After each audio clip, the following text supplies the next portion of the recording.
Llegó la hora con José Francisco Lagos y Mara Cerini. Bien, y hoy nos acompaña un gran invitado a propósito de un tema bastante interesante que ha aparecido en los medios las últimas semanas. Está con nosotros Joaquín Villarino, presidente ejecutivo del Consejo Minero. Joaquín, ¿qué tal? Bienvenido a Llegó la Hora. Bienvenido, Hola, Joaquín. Hola, ¿cómo estamos, José Francisco? Qué gusto estar aquí. Muchas gracias por la invitación. No, muchas gracias a ti por acompañarnos. Bueno, hay distintos temas interesantes, pero quería partir con esta encuesta, este informe de opinión pública, la brújula minera, que es un estudio que se hace en distintos países de la región y arroja resultados bastante interesantes en comparación al promedio de América Latina y a lo que opinan los chilenos, especialmente al rol que tienen las mineras o la actividad minera en general en la sociedad. ¿Cuáles te parecen a ti los resultados más importantes o más simbólicos de este estudio de opinión? Yo creo que hay varios, pero quizás si tuviera que resumirlo es que esta encuesta hace una pregunta global que tiene que ver con la confianza en el sector. Y en Latinoamérica tenemos en promedio casi 20 puntos más que el resto de los países latinoamericanos. Y cuando lo comparamos con el resto de los países, vemos que en Chile se ha venido desarrollando una cultura que permite decir que se conoce más de la minería, que hay buena información y que por lo tanto la ciudadanía tiene un mayor aprecio por la misma, tiene buen impacto en los lugares donde se desarrolla, la gente que trabaja en la industria tiene una buena apreciación, y esto no es aislado, ¿eh? Fíjate que cuando uno mira otras encuestas como la que hace Global Scan con el ICMM, que se llama Rebuilding Trust in Mining, nos encontramos que en el mundo, cuando se analizan 15 sectores productivos, en general la minería aparece en el 14 o 15, 14º, 15. Yeah.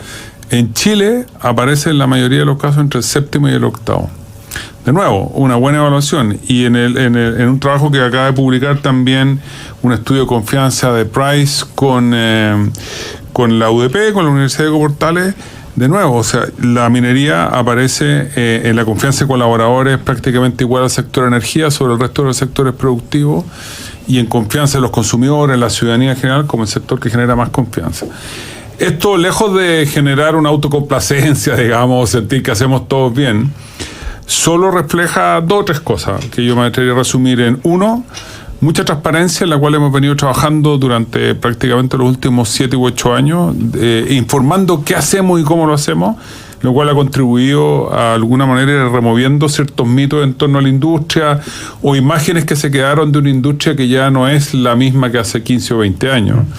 Entonces yo creo que eso es bien importante. Segundo, esta es una industria que tiene un aporte tremendo al país. Podemos hablar después del aporte económico, y eso la gente lo percibe, y hoy día, sobre todo con el pago del royalty, lo están percibiendo directamente las comunas. Hay 307 comunas que están recibiendo, no son solo comunas mineras, digamos, hay 36 comunas mineras en 6 regiones, pero en general hay 307 comunas del país, de las 340 y algo, que reciben aporte directo al royalty, y eso obviamente genera un mejor vínculo, y nosotros nos hemos preocupado de difundir esto, claro, y de darlo a conocer. Entonces, creo que hay hoy día más información, más transparencia, una minería responsable que se realiza con otros estándares. Pero estamos muy lejos de la autocomplacencia, en eso quiero ser súper claro. Esto es una pega 24/7, 365, que no termina, y así como hemos ido ganando un poquito de terreno, la gente nos tiene un poquito más de credibilidad y confianza, la podemos perder por hacer las cosas mal, y por lo tanto el último título de la canción es: hay que hacer todos los días las cosas bien. Oye, y en esa misma línea, entendiendo que el chileno valora y entiende el valor del royalty, entiende también que el precio del cobre, que hoy día estamos en el tema del litio, pero ¿cómo hay también una relación en cómo los productos que salen de la minería van aportando a las distintas industrias productivas en Chile como cadena, y finalmente cómo también las políticas públicas impactan en todos esos sectores?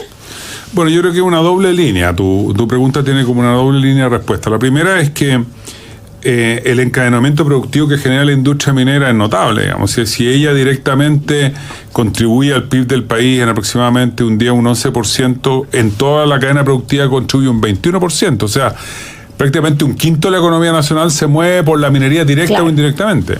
Lo mismo te ocurre con los puestos de trabajo, o sea, por cada una persona que trabaja directamente en la minería te encuentras con 2,5, 3 personas que trabaja en la minería de manera indirecta. La actividad económica en algunas regiones, directa e indirectamente, se explica por la minería en más de un 50%, como en el caso de Antofagasta, la importancia que tiene la región de Coquimbo, Tarapacá, en la sexta región, en Rancagua, Teniente mueve la economía de manera muy importante. Entonces, la primera cuestión que habría que decir es que hay toda una cadena productiva que se habilita y se activa porque hay minería. Cuando no hay minería, hay menos transporte, hay menos vuelos en avión, hay menos hotelería, hay menos restaurantes, hay menos alimentación, hay sobre todo en las regiones donde se hace minería. Mucho ojo. Del monto total, ese país es muy interesante. Del total de dinero que genera la industria minera al año, que está en torno a los 50.000 millones de dólares, prácticamente el 85 al 90% queda en la economía.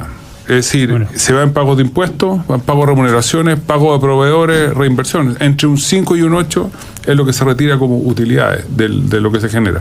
Entonces, es una economía, y por lo tanto, la segunda parte de tu pregunta es: ¿de qué manera las políticas públicas influyen en esto?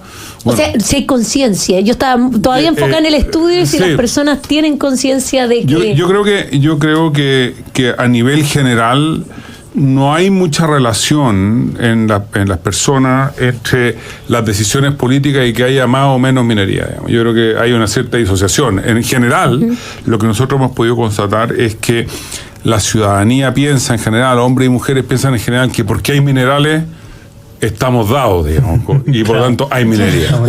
Y yo creo que eso es un mito, digamos. En la medida que tú incrementas demasiado la carga tributaria, pierdes los incentivos para invertir. En la medida que tus costos de producción son más caros que tus competidores, tú pierdes los incentivos para invertir. En la medida que los permisos se demoran un 20, un 30% más que tus competidores, tú pierdes incentivos para... Entonces, es una mezcla. Uno tiene que estar explicando cómo hacemos las cosas, pero además tiene que estar aportando permanentemente para que las políticas públicas que se acuerden en el país sean políticas públicas que fomenten y desarrollen la industria minera y no que la corten las alas. Claro. Porque en definitiva se pierden tremendas oportunidades de buenos trabajos, de aporte a las regiones, de aporte en impuestos, de crecimiento económico y de desarrollo social.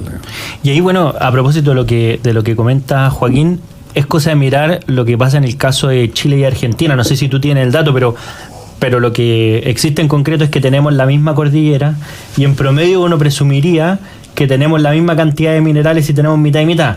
No sé si ese es exactamente el dato, pero ¿cuánto es la actividad minera chilena en comparación a la Argentina? Porque ahí se materializa mucho. Hoy día aparece el vocero del gobierno del presidente Milei dando noticias de una inversión... ¿Manuel Adorni? Sí, que uno que es muy simpático. Yo por lo menos me río mucho. No me gustaría ser un opositor a él, porque la verdad que... que los periodistas... No. Es bien bueno, pero él dice que la economía argentina al final exporta y produce en minería unos 4.000 millones de dólares al año y nosotros estamos en torno a los 50.000 millones de dólares al año. Pero es divertido lo que dice, pero dice: prepárense los chilenos porque la minería argentina está cambiando y aquí les vamos a hacer samba canuta. Pero bueno, ¿por qué no hay minería en Argentina? Hay muchas razones, entre otras porque no han tenido un marco jurídico, una política pública que fomente la actividad y por lo tanto lo que ha ocurrido es que no ha sido necesario, no lo han visto como atractivo. Argentina es un país mucho más rico que tiene otras riquezas distintas a las chilenas y bueno, y además ha pasado por largas décadas de periodo en que no hay ningún crecimiento económico ni ninguna intención de invertir por muy largo plazo, porque los gobiernos de manera sistemática habían desarrollado políticas públicas más bien expropiatorias que impulsar el desarrollo económico. Entonces las políticas públicas tienen mucho que ver con que haya o no haya actividad minera. Yo creo que las personas no tienen esto demasiado claro en la cabeza muchas veces. Bueno, estamos conversando con Joaquín Villarino, presidente ejecutivo del Consejo Minero. Y Joaquín, a propósito de este estudio, la brújula minera, hay un dato que llama la atención por el cambio entre el 2023 y el 2024. Hay dos datos. Primero, la noción, la frase de los productos mineros son necesarios para desarrollar y avanzar en la transición energética. El 2023 era un 54% en Chile y pasamos al 2024 a un 76%. Y la otra frase es: los gobernantes deberían apoyar el sector minero para favorecer la transición energética. Pasa del 58% al 2023 a un 74% en 2024. Y te quiero preguntar, ¿por qué se produce ese cambio? Principalmente, y esto es un problema general, no solamente de los últimos años, pero la particularidad de la minería también se da en que la relación con los habitantes del país es una relación distinta a la de otras industrias que les ofrecen servicios a esos habitantes, porque la minería es una actividad que se exporta, nosotros no somos consumidores de litio, de cobre directamente, no es que vamos a comprar a Codelco y decimos 2 kilos de cobre, sino que, claro, entonces no es una relación como la que uno tiene con otra industria. ¿Por qué se producen estos cambios? ¿De qué dependen estos vaivenes en la opinión pública? Yo creo que más que un vaivén, esto es una tendencia, y esta tendencia ha venido marcada por algo que señalaba al principio de la entrevista, y es la decisión explícita del sector minero de informar más, por un lado. Y por lo tanto, lo que hemos hecho es desplegar una capacidad y una actividad informativa mucho más intensa. ¿Por qué? Yo creo que tiene mucho que ver con tu pregunta, Mara, y es porque nos hemos venido dando cuenta hace mucho tiempo que había muchas políticas públicas con relación a la minería construidas lejos de la realidad o con poco conocimiento sobre lo que es la industria. Por lo tanto, decidimos que había que poner en conocimiento de quienes tomaban decisiones públicas y de la ciudad en general qué era la minería y qué es lo que hacía la minería. Y en ese proceso nosotros pudimos demostrar que la minería era indispensable para que pudiéramos lograr con éxito la transición energética que el mundo ha decidido tener para luchar contra los efectos negativos del cambio climático. De hecho, el Banco Mundial, y no nosotros, si lo dijera yo a lo mejor nadie me creería, pero de hecho el Banco Mundial dice: sin minerales no hay transición energética posible, sin cobre y sin litio no hay transición energética posible. Hay otro organismo internacional, las Naciones Unidas, que dicen: oiga, un mundo más verde requiere más minerales. Es así de fácil, esa es la ecuación, y por lo tanto aquí la ciudadanía que sí está consciente de los efectos del cambio climático, que sí está consciente de que hay que luchar contra el calentamiento global, y por lo tanto que cualquier herramienta que sirva para lo anterior hay que promocionarlo, está consciente de que los minerales juegan un rol y está consciente de que el mundo político tiene que fomentar una actividad que contribuye a solucionar el problema. Yo creo que ha sido esa actividad informativa. Y lo segundo, yo creo que lo otro que nos ha dado la oportunidad de informar ha sido el royalty. Se habló mucho de minería a propósito del royalty, y a propósito del royalty entonces aprovechamos de contar cuánta plata generábamos, cómo generábamos esa plata, que no era cierto que nos llevábamos todo y no pagábamos impuestos y no quedaba nada en Chile. Demostramos que prácticamente el 90 y tantos % de los recursos que generaba la industria quedaban pagados en remuneraciones a trabajadores, en proveedores, en inversión, en impuestos, en royalty. Y eso a la ciudadanía le ha empezado a hacer sentido. Han dicho, bueno, la verdad que todos estos mitos y todas estas frases hechizas un poco... frases rápidas para solucionar problemas graves, digamos, para enfrentar discusiones políticas, carecían de sentido. Y yo creo que hasta el propio gobierno ha cambiado mucho su discurso en torno a la industria. Y hoy día vemos en la última comida de CESCO, que es el Centro de Estudios del Cobre, que debe ser la comida más importante a nivel empresarial mundial que se hace en Chile. Esto se pierde un poco de vista, pero reúne no solo a muchos representantes del mundo político, a grandes líderes mundiales de todas las compañías mineras del mundo, de China, Japón, Australia, Canadá, etcétera. El presidente de la República tuvo un discurso respecto al sector minero francamente positivo. Yo creo que eso habla de que él ha tomado conocimiento de qué es lo que hace la minería, cómo lo hace, ha entendido cuál es el aporte extraordinario que estamos haciendo con un royalty que significó un incremento de nuestra carga tributaria en prácticamente un 15%, ningún otro sector productivo del país lo ha hecho. Él ha conocido yacimientos mineros porque ha estado en la inauguración de algunos de ellos y por lo tanto se ha dado cuenta de que esta no es una industria, comillas, extractivista que se lleva todo y no deja nada. Esta es una industria tremendamente sofisticada, con mucha tecnología, que hace un tremendo aporte, que agrega muchísimo valor en sus productos y que por lo tanto había que cuidarla un poco más, y yo creo que por lo menos los discursos que estamos viendo van en esa línea. No somos los picapiedras. No, claro. Bueno, estamos conversando con Joaquín Villarino, lejos. presidente ejecutivo del Consejo Minero. Joaquín, yo te quería preguntar, para entender cuáles son los grandes desafíos que tenemos aquí en adelante para mejorar la industria, porque a mí se me viene un poco a la cabeza que actualmente estamos lidiando con cambios tecnológicos, cambios a nivel de competencia, como decíamos aquí. Argentina se va a empezar a poner las pilas con el tema minero y probablemente muchos otros países también van a entrar en una competencia dura en distintos minerales. Y también los temas de permisología, que lo vemos hoy día como un tema central en nuestro país, no solo en la industria minera, lo vemos sobre todo en el tema de la construcción, vivienda, un montón de otras industrias. Entonces, ¿cuáles son los desafíos principales que tenemos, crees tú, de aquí en adelante para poder fomentar esta industria? A ver, y yo los dividiría, digamos, hay unos internos y hay unos externos. Los internos son muy importantes. La primera, tenemos que mantener los costos bajos, tenemos que mejorar nuestra productividad, tenemos que ser más eficientes, probablemente tenemos que hacer mejores estudios de impacto ambiental, tenemos que trabajar en la consolidación de buenas relaciones con las comunidades. Yo creo que hay una serie de temas en los cuales la industria lo puede hacer mejor. Lo hace mucho mejor de lo que muchos creen, lo hace de manera distinta y mucho mejor que lo que lo hacía hace 20 años, pero hay camino por recorrer y en esto está enfocado como desafío la industria minera no solo a nivel nacional, sino que a nivel mundial. Y cuando uno revisa los focos que tienen los organismos internacionales o instancias internacionales de conversación de las empresas mineras, están en esto, digamos, están en buenas relaciones con las comunidades, sean indígenas o no indígenas, están en cómo mejoran el uso eficiente del recurso hídrico. Hoy día la industria recicla el 73%, utiliza agua de mar y agua de salada. En aquí a algunos años prácticamente el 50% va a venir agua de mar. Hoy día tiene 70% de su energía proviene de fuentes renovables o limpias, 70% de su fuente a fines de esta década debiera estar cerca del 100%. Tenemos metas de disminución de emisiones que nos llevan a carbono neutralidad incluso antes que las metas del país. Hay ideas de llegar al 2040. O sea, esto es una industria que se está moviendo. Hoy día tenemos prácticamente un 20% de presencia femenina, una industria que se caracterizó por estar muy masculinizada, hoy día no lo es. Hay algunas empresas que tienen 41%, BHP tiene 41% de presencia femenina. O sea, es una industria que se está moviendo para enfrentar los desafíos de inclusión, de diversidad, de menor impacto ambiental, en agua, en energía, en emisiones, en reducción de costos, etcétera. Entonces, esos son los desafíos internos y estamos trabajando en eso. No es que sean proyectos, nos tenemos que hacer cargo más adelante, nos preocupan.